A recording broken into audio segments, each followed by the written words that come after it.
Welcome to 2020 and our second edition of P3 for the year. My name's Steve Lowisz, and I've been your host for the P3 video series, which is all about three things: people, driving their performance, and achieving the profits in our businesses, our divisions, whatever we happen to run as leaders.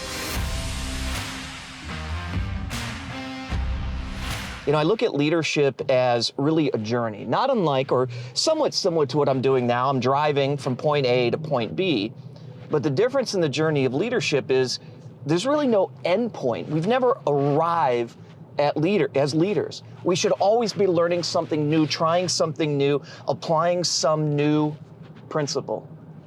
And today I want to continue that focus and talk about this law that I call the law of permission. You know, years ago, when I started my first business, or really my second business, it was about changing the way recruiting was done. I felt that the common structure of paying a commission, a head-hunted fee on somebody just didn't make a lot of sense. So I challenged my team to do something different. I gave them permission to think out of the box and to create a new solution, which they did with this hourly model that we have at Qualigence. We saved our clients millions and millions of dollars over the years because I was able to give them that little bit of permission. Well, some time ago, I came back to the team and I said, it wasn't enough. I've got to give you permission to think bigger, better. It's not just about hiring the right people. It's making sure that our clients can drive those individuals to perform. And again, I gave them permission to think out of the box, and they came back with additional solutions. So now we can help companies hire the right people and figure out a way to drive their performance, because I gave them that bit of permission. Now, there's three principles that as leaders, you and I, we need to understand about this law of permission. Number one, every day, you and I, leaders, we are giving our team permission to take ownership or to give it away. Number two, every day as leaders, we are giving our teams permission to develop or stay the same. And number three, we're giving our teams permission to make mistakes or avoid risk at all costs. Now let me explain these three so you have some perspective around this. Number one, the number one principle is, again, every day we're giving our team the permission to take ownership or to give it away. I got a call recently from a friend of mine who I went to high school with, actually. Hadn't seen him in many years, and is the CEO now of a bank in the Midwest. And he called me up and he was telling me about an issue that he was having. He's got what he felt was a great team, but the team wasn't making their own decisions. The team just wasn't pushing the ball fast enough, forward enough, and he wasn't sure what was going on. So I said, all right, I'll tell you what, I'll come out, I'll spend the day with you. We'll watch how the team interacts with you, you interact with the team, and what's actually happening. So I got in on a Sunday night, I believe it was. Monday morning, I had breakfast with them, and we got into the office at a bank at about 8:15. And from 8:15 until 5 o'clock, his door was like a revolving door. People coming in, continuously asking questions, continuously getting direction, all day long for 8.5 hours straight. At the end of that day, we went and had a drink to do a little bit of a debrief, and one of my comments to him was, here's what we've done. You've created a situation, or what you've done, you've created a situation where your team has no ownership, which was one of his challenges. He kept saying, I give them responsibility, but they don't take ownership. I've heard this from leaders. I've done this myself. What was going on?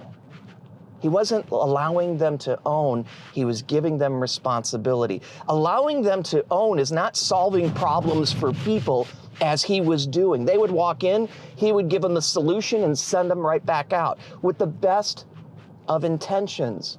But he wasn't teaching them to own the solution. He was teaching them to come to him to get the solution and have that responsibility, but have zero ownership. So every day he was going into the office and he was giving them permission to give away ownership instead of asking them questions so that they receive and maintain and create their own ownership.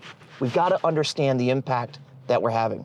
Number two, principle number two under this law of permission is that every day we are giving our teams permission to develop or to stay the same? This was brought to my attention some time ago. I had one of my mentors who said, Steve, your team isn't developing because you're not developing. I said, well, wait a minute. I've been on this leadership journey for many, many, many years. So he asked me one pointed question. And if you're a leader, I'm going to ask you the same question. Open up your planner, whether it's in writing or whether it's in Microsoft Outlook or whatever you have. How much time on your calendar is actually spent in developing yourself and developing your team?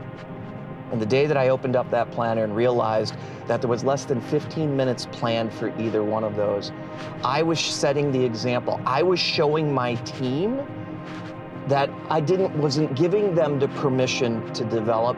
I was giving them the permission to stay the same, because in essence, it looked like I was staying the same. Think about the impact of that if people see your calendar, they see where you spend your time. There's an old adage, we've seen this or we've heard this, you can either work in your business or work on your business. As a leader, if you're always working in your business, you're not able to work on your business, on yourself, and on your team. And your team will follow your example.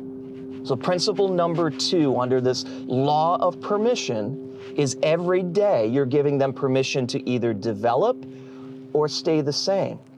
Which one do you want to give them?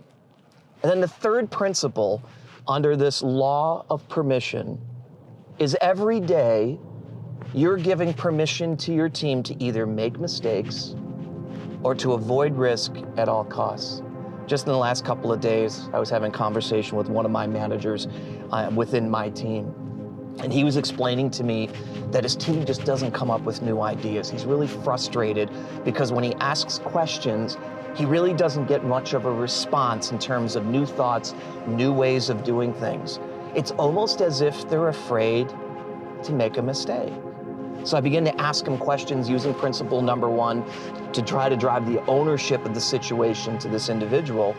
And what we realized is that they were afraid to make a mistake because when a mistake had happened in the past, there was hell to pay. Now that's a difference between it's not just about holding somebody accountable, it's how you hold them accountable.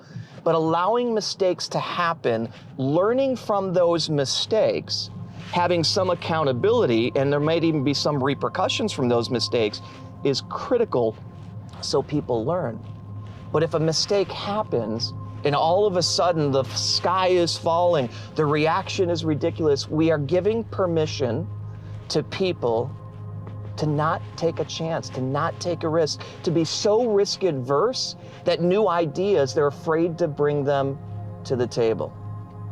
So the third principle is every day we are giving our teams permission to either make mistakes or avoid risks at all costs. We know that it takes risk to really grow a business and create the right solutions. So let's recap here really quickly. We've got this law of permission that as a leader, we have got to understand the implication. Point number 1 is every day we're giving our teams permission to either take ownership or give it away. Number 2, by our actions, by the example we lead, we're giving our teams permission to either develop or stay the same. And number 3, we either give our teams permission to actually make mistakes or they avoid it at all costs. Look, I've been on this 27-year leadership journey, and I share these things with all of you so that you can reflect internally and make yourself a better leader. Develop yourself, develop your success as a leader, and as a result of that, exponentially expand your success because you develop other leaders on your team. The question is, are you aware of the example you're setting?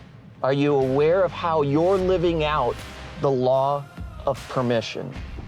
And if you want my experience, if you want to understand more of what I've gone through to learn how to really leverage this law of permission, reach out to me, comment below.